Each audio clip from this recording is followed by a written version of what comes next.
On January 26, 2009, the PBA will be showcasing its annual Tournament of Champions. Now, critique me if I sound like an old man, but that tournament will always be known as the Firestone to me.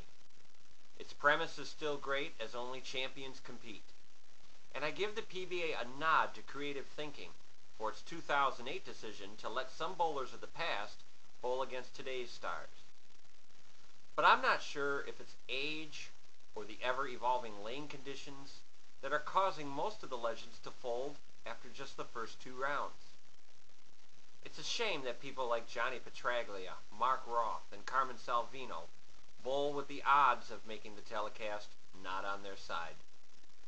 And most likely, their competition coming and going without a word from the ESPN broadcasters.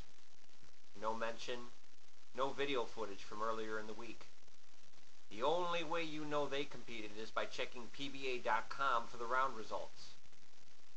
The initial idea, I think, was a great one, but I think in 2010 it could be expanded. Here's a crazy idea I came up with. Have the four top competitors compete as usual. Before that match, have a shootout among the legends for old time's sake. It should have been done this year, coinciding with the PBA's 50th anniversary. I would say a majority of the viewers on ESPN are still those who watched the old ABC telecasts, listening to Chris and Bo, yearning for a brief return to yesteryear, and also remind newer viewers of just how prestigious the TOC originally was. Years ago, it was the end-all, do-all. It was the culmination. Everyone wanted to win a title so they could qualify for the Firestone.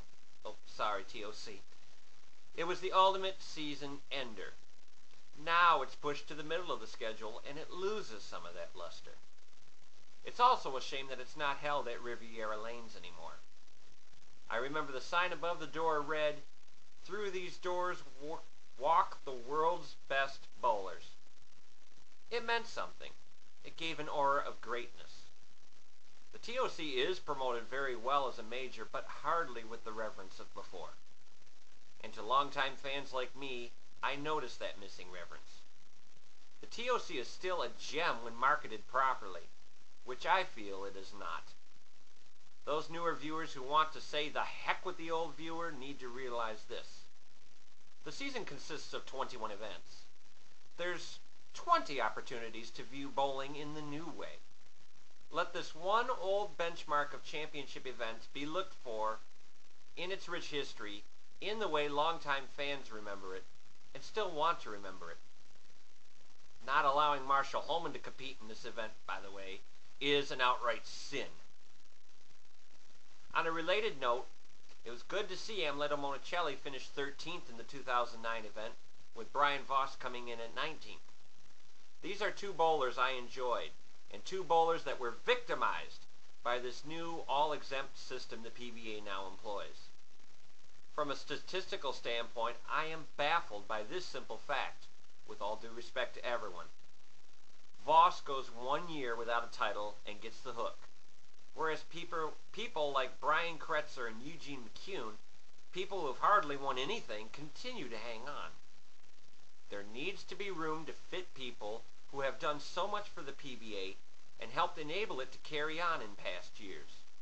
Brian Voss is a champion in any era. Much as Barack Obama broke barriers by his presidential election, Monicelli broke bowling barriers by being the first foreign-born player to make a huge impact. These are trendsetters that modern fans only remember at a glance. They don't get the opportunity to appreciate their efforts now. Once you're out of the point system, it's almost as if you're forgotten about. For trendsetters who gave their all over the years, this is a disservice in my opinion.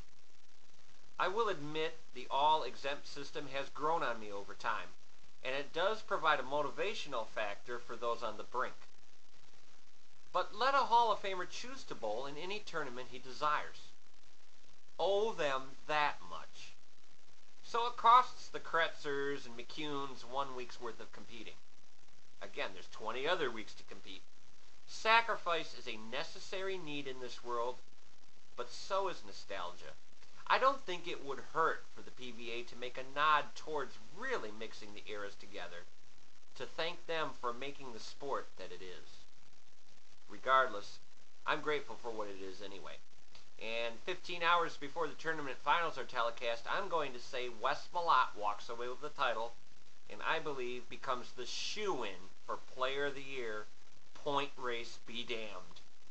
Looking forward to an exciting day on the 29th.